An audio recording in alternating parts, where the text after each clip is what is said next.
Video pernikahan pria asal Nganjuk, Jawa Timur, viral di media sosial.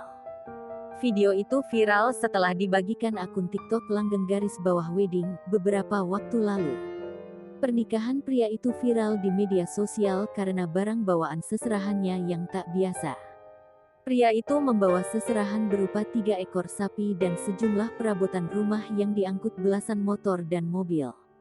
Seserahan pernikahan merupakan bagian dari prosesi acara pernikahan yang biasanya dilakukan oleh masyarakat Jawa dan Sunda.